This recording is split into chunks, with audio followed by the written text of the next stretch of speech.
Happy New Year, and welcome to Back to the Bible. Today, Pastor and Bible Teacher Bryan Clark helps you start 2020 with the wisdom and skill required to win each day spiritually. So if you have a Bible with you, open it to the book of Proverbs. Now let's join Bryan for today's message from the book of Proverbs.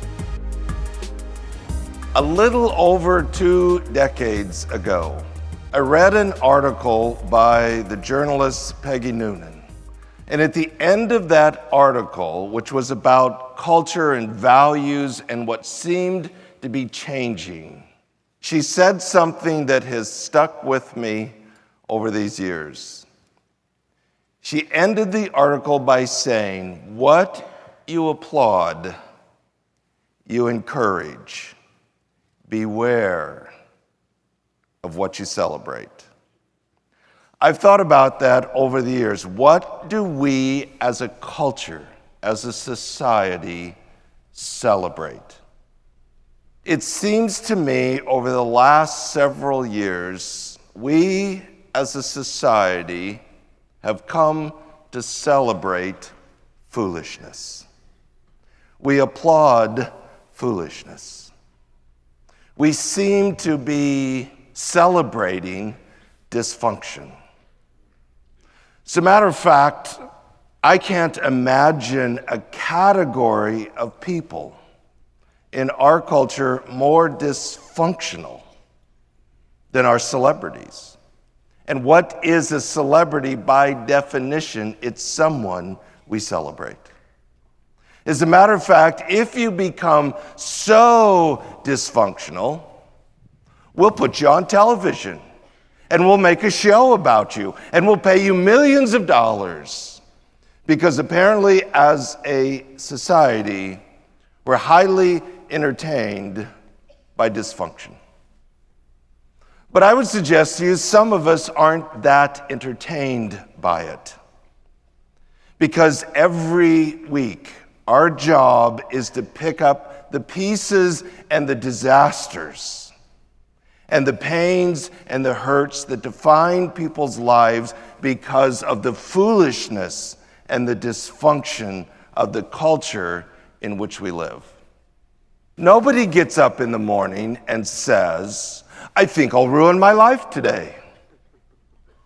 Yet every day, thousands of people do just that. But what if there was a better way to live?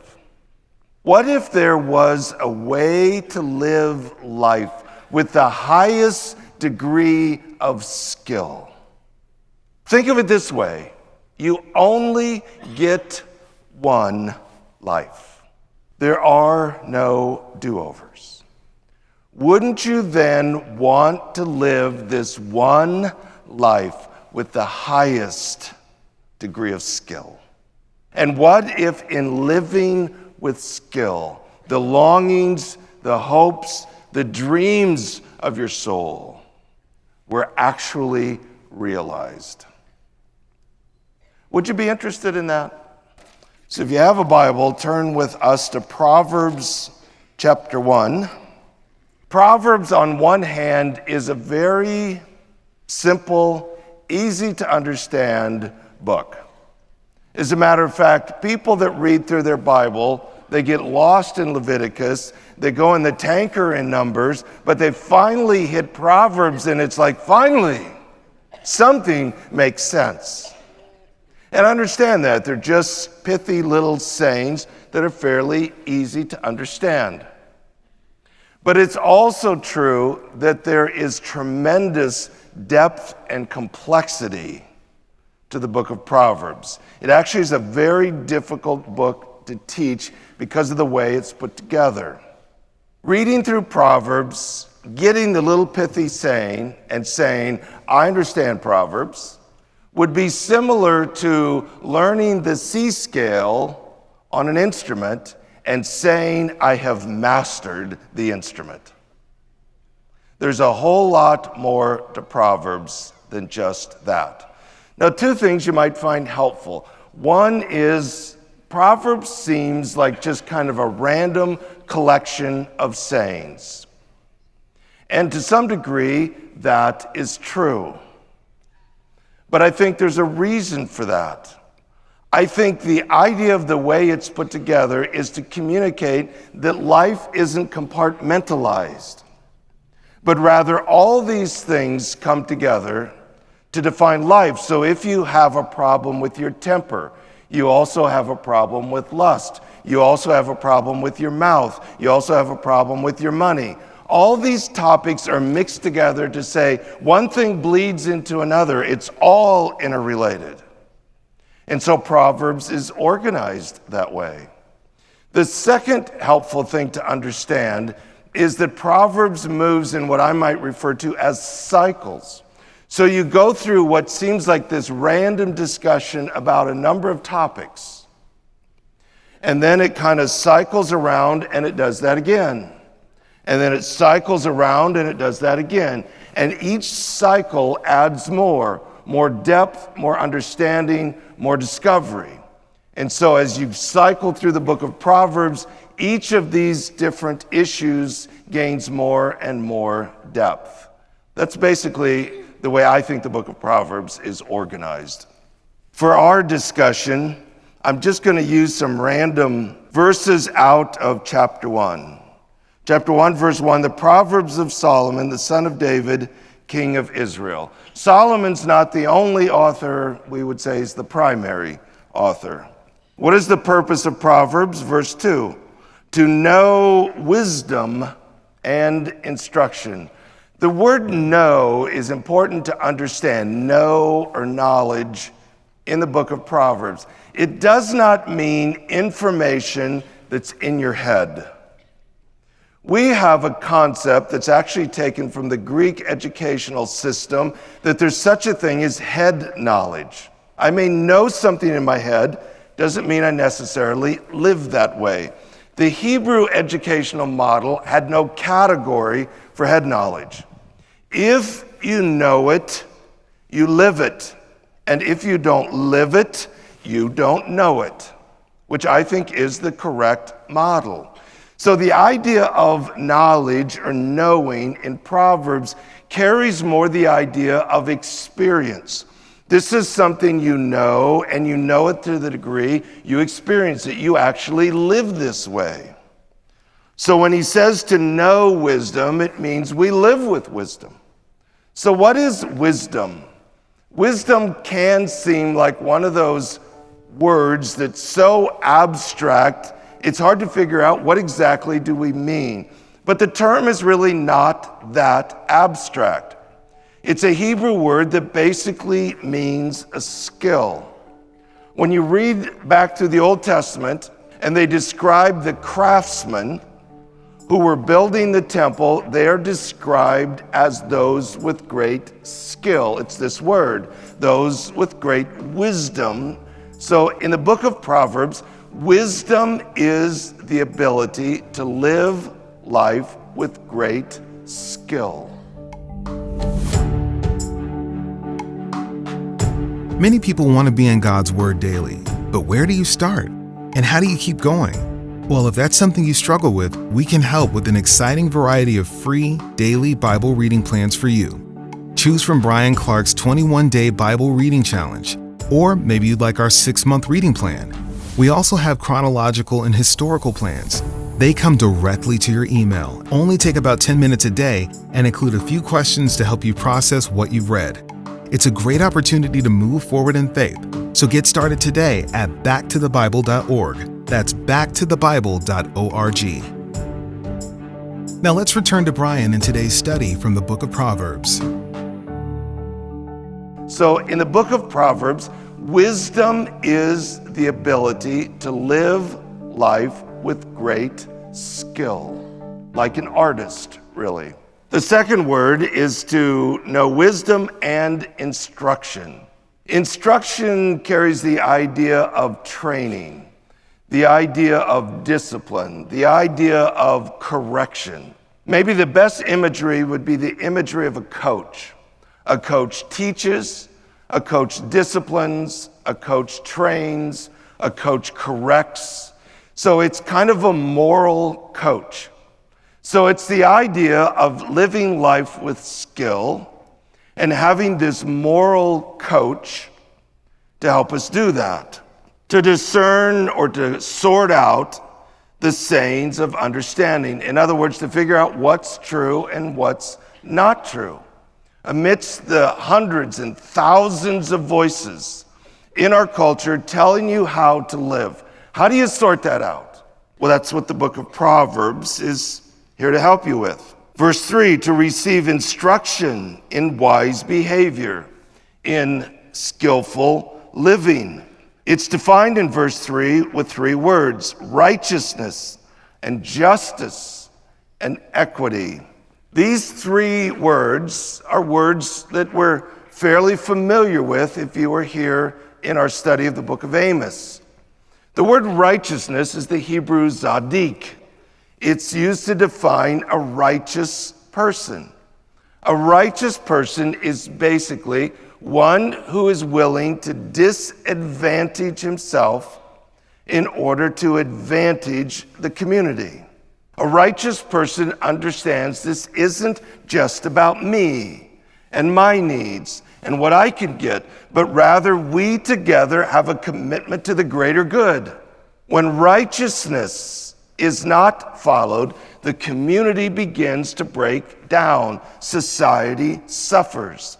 The wicked in Proverbs would simply be defined as those who disadvantage the community in order to advantage themselves. And when that happens, society, culture, community begins to disintegrate. So skillful living involves righteousness. The second one is justice. It's the Hebrew word mishpat. It basically means to give someone their due, which includes both reward and punishment, without respect to race, to socioeconomic status, to gender, to anything like that. It's just desiring to be just, whether it's in the marketplace or in the court systems or in your family. It's seeking to be just irregardless of any of those other factors. The third word, equity, is very similar to justice. It's basically a word that would mean to be true or to be level. If you imagine putting a level on something, trying to get the bubble right in the middle, that's the word equity. So it carries the idea of fairness in how I treat my employees, in how I treat my neighbors, in how I treat members of my family. Whatever my opportunity is, I seek to treat people fairly. So righteousness, justice, and equity are the behaviors that define skillful living. When those behaviors are followed, not only is my life better, but the community around me is better, the culture is better, the society is better. Verse 4, to give prudence or sense to the naive. I want to define that term in just a second here. To the youth, knowledge and discretion. Again, knowledge is experience of living this out, and discretion of sorting out what's true and what's not true. The word youth there, I really like this Hebrew word because youth is referring to anyone from infancy all the way up until you're an elder. So people my age, we're among the youth. So you gotta like that. It's most of us. Verse 5, a wise man will hear and increase in learning, and a man of understanding will acquire wise counsel. To understand a proverb and a figure, the words of the wise and their riddles. Simply stated, that's just saying that to live skillfully, to be counted among the wise, you must be teachable. You must be willing to listen and to learn. That becomes more critical when we understand the definition of the fool. Verse 7 is really the anchor. It's the foundation of the book of Proverbs. The fear of the Lord is the beginning of knowledge. Fools despise wisdom and instruction. Fear is a respect, a sense of awe. In the context of Proverbs, fear carries the idea of God knows. God's the teacher. God knows the truth. God is the definer of what's right and wrong. Therefore, I listen to him. I learn from him. I submit to that. That's what it means here in Proverbs. The fear of the Lord is the beginning. Beginning doesn't mean chronologically as much as it means it's the foundation stone. It's not like something I start with and leave behind, but it's the foundation upon which all wisdom is built. The fool, and I'll define the word fool more in just a minute, but simply stated, this Hebrew word for fool is used over and over and over again in Proverbs, and it simply means a know-it-all. Someone who doesn't need to learn. I don't need to be instructed. I don't need to listen to what God has to say. I know it all. The know-it-all despises wisdom and instruction. They don't need wisdom and instruction. They know it all. So the person who desires to live with skill first must believe that God knows it all, and that God is the author of the wisdom that we need to live with skill. So I become a learner. I want to know what he has to say. The fool says, I don't need that. I know it all. So let me put verse 7 in a simple context that makes it easier to understand. Let's imagine that there was a dream basketball camp that involved all of the coaching staffs from the most elite basketball programs. So you can pick the teams, the Kansas, the Louisville, the Duke, the North Carolina, whoever you think is among the elite. All those coaching staffs come together to offer one dream basketball camp. And you are a 16-year-old basketball player, and you are invited to the camp. The wise person, the wise basketball player, goes with the understanding, I am 16 years old, and these are the finest minds in all of college basketball. I go with a humility and a teachable spirit that they can teach me so much to develop my skills and make me better. The 16-year-old fool says, I don't need to hear what they have to say. I am 16 years old and I know it all. The only reason I'm going to this dream basketball camp is I'm going to strut my stuff. We would say that 16-year-old is a fool. That's the idea of verse 7. Are you a know-it-all? Or do you believe there is one who can offer you wisdom and truth that will help you live with great skill? You're listening to Bryan Clark on Back to the Bible. Up next, Bryan joins us in studio to share how the book of Proverbs can speak to your life today. So first of all, I'd like to wish everyone a happy new year. Hard to believe it's 2020 already, and I'm very excited to be spending some time in the Proverbs. The Proverbs are all about how to live life skillfully, and it seems to me there's a need for that in our culture today. A little bit about the Proverbs. We'll take multiple chapters and some of the verses in those chapters, at least to get ourselves a good taste of what the Proverbs are all about. One of the things that often frustrates people in the Proverbs is it feels like it's a random collection of Proverbs. It doesn't feel organized at all, and in a lot of ways that's correct. But I think there's a reason for that. There's probably several reasons, but one reason is because life is that way. We tend to want to segment life into kind of, I have an anger problem, or I have a tongue problem, or I have an immorality problem. But really, Proverbs mixes all this together with the idea that one affects the other, and we'll see that as we go through our study.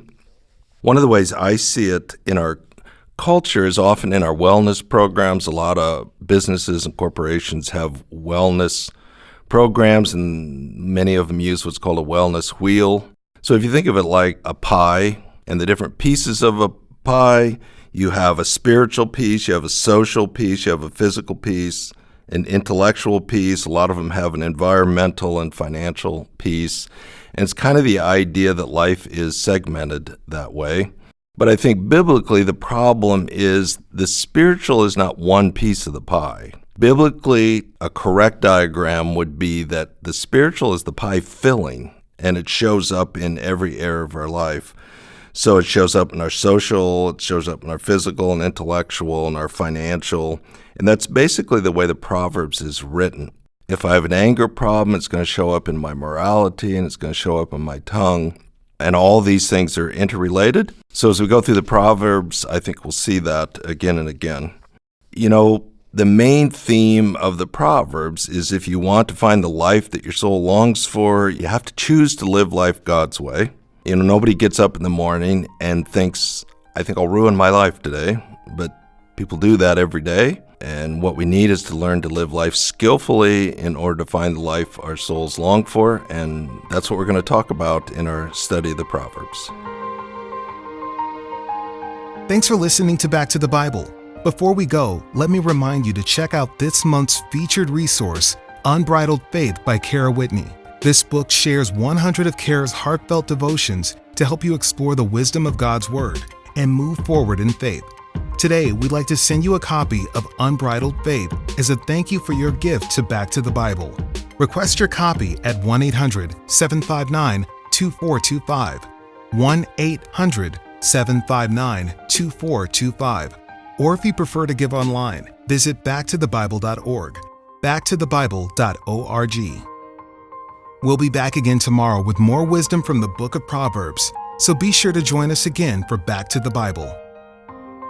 To listen again or share this program with a friend, visit backtothebible.org or find us on your favorite podcast app.